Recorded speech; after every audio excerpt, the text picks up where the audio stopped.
Sa bawat tinta na dumampi sa papel mula sa kamay ni Dr. Jose Rizal, may kasamang pangarap, panawagan at malalim na paalala.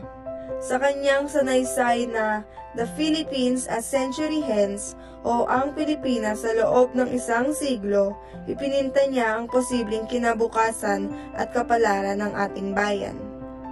At sa sanaysay na The Indolence of the Filipinos o ang katamaran ng mga Pilipino, matapang niyang ipinagtanggol ang sambayanan laban sa maling bintang ng katamaran at ipinahayag ang tunay na sanhi ng pagdurusa.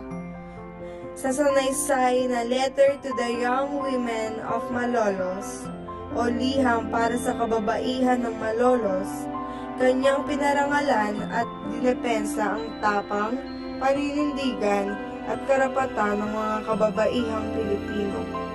Ang aming presentasyon ay muling bumabalik sa ugat ng mga aral na ito upang maipakita na higit isang siglo na ang lumipas, nananatiling buhay at mahalaga ang mga salita ni Dr. Jose Rizal para sa ating lahat. At matutunghayan natin kung ano ang nag-iisang tema na nag-uugnay sa lahat ng dakilang akdang ito, at kung paano ito nagbibigay liwanag sa kasalukuyan nating kalagayan. Ngayon ay pag-uusapan natin ang isa sa pinakamahalagang sanaysay ni Dr. Jose Rizal, The Philippines a Century Hence. Dito, ipinakita ni Rizal ang kanyang pagtanaw sa magiging kinabukasan ng Pilipinas. 100 taon mula noong 1890.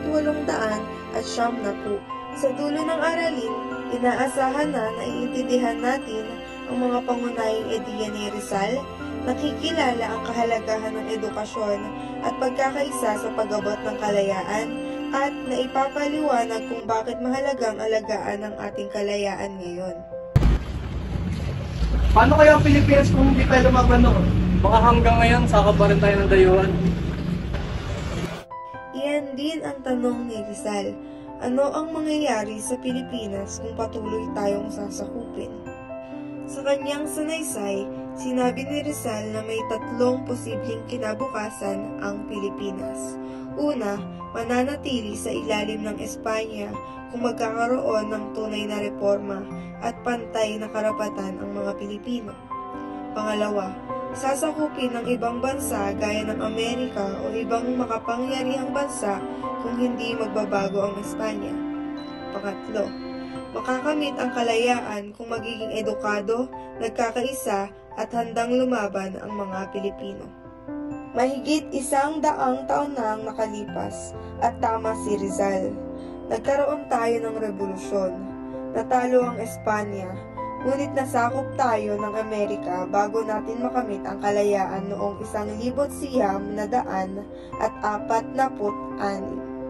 Ang aral dito ay ang kalayaan ay bunga ng edukasyon at pagkakaisa. Kaya mahalaga na tayo ay patuloy na matuto, makikisa at protektahan ang kalayaan na pinaghirapan ng ating mga bayani. Ang The Philippines a Century Hence ay hindi lang hula ni Rizal. Ito ay paalala na ang kinabukasan ng bansa ay nasa ating mga kamay. Kung tayo ay edukado, nagkakaisa at may malasakit, masisiguro natin ang mas maliwanag na bukas para sa Pilipinas. Ang Letter to the Young Women of Malolos na isinulat ni Dr. Jose Rizal noong Pebrero 22, 1889. Ito ay tugon sa mga kababaihan ng Malolos na humiling ng pahintulot na magkaroon ng night school para makapag-aral ng wikang Espanyol. Ang kanilang tapang ay nagbigay inspirasyon kay Rizal. Uy, natapos mo na ba pinagawa ni Ma'am? Oo. Ay, alam mo ba na nung panahon ng Kastila, hindi pinapaaral ng mga kababaihan? Ay, oo, pero pag nasabi doon, yung mga kababaihan sa Malolos, pinaglaban nila para makapag-aral sila. Sa kanyang liham, pinuri ni Rizal ang tapang ng kababaihan. Ngunit higit pa dito, itinuro niya na ang babae ay dapat edukado para lumaki ang mga anak na makabayan at may moral na paninindigan. Hindi dapat maging sunod-sunuran ang babae. Dapat siya ay may sariling isipan at dignidad. Ang kababaihan ay mahalagang bahagi ng lipunan, katuwang sa pag-unlad at sa laban para sa kalayaan. Ang liham na ito ay paalala na ang kababaihan ay hindi dapat maliitin. Ang edukadong babae ay ilaw ng tahanan at lipunan. Kung matatag ang kababaihan, matatag ang kinabukasan ng bayan. Ang letter to the young women of Malolos ay simbolo ng tapang at katalinuhan ng kababaihan. Ang aral dito, dapat maging matapang, edukado at may malasakit ang bawat isa para sa ikauunlad ng bayan. Tulad ng kababaihan ng Malolos, tayo rin ay may papel sa paghubog ng mas maliwanag na kinabukasan. Ang sanaysay ni Dr. Jose Rizal na The Indolence of the Filipinos na isinulat niya noong 1810 habang nasa Europa. Sinulat ito upang ipagtanggol ang mga Pilipino laban sa paratang ng mga Kastila na tayo ay likas na tamad.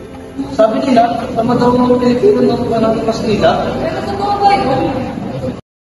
Ang sagot ni Rizal, hindi! Ang tinatawag na katamaran ay bunga ng pang-aapi at hindi likas na ugali ng Pilipino. Sa kanyang sanaysay, ipinaliwanag ni Rizal na ang tinatawag na katamaran ay dulot ng kawalan ng kalayaan at oportunidad dahil sa kolonyalismo. Sobra-sobrang sapilitang paggawa at mabigat na buwis. Kakulangan sa edukasyon at pag-asa sa hinaharap. Dagdag pa rito, sinabi ni Rizal na ginamit ng mga Kastila ang paratang na ito upang sabihing hindi handa ang mga Pilipino para mamuno sa sarili nilang bayan. Ang aral dito ay hindi tayo likas na tamad. Kapag may tamang edukasyon, kalayaan, at maayos na pamamahala, ang Pilipino ay masipag at may kakayahang umunlad. Ang The Indolence of the Filipinos ay paalala na ang tunay na hadlang sa pag-unlad ay hindi ang Pilipino, kundi ang kawalan ng oportunidad at kalayaan. Kung bibigyan tayo ng tamang pagkakataon, kayang-kaya natin maging maunlad at produktibong bansa. Ngayon ay natalakay natin ang tatlong mahalagang sanaysay ni Dr. Jose Rizal.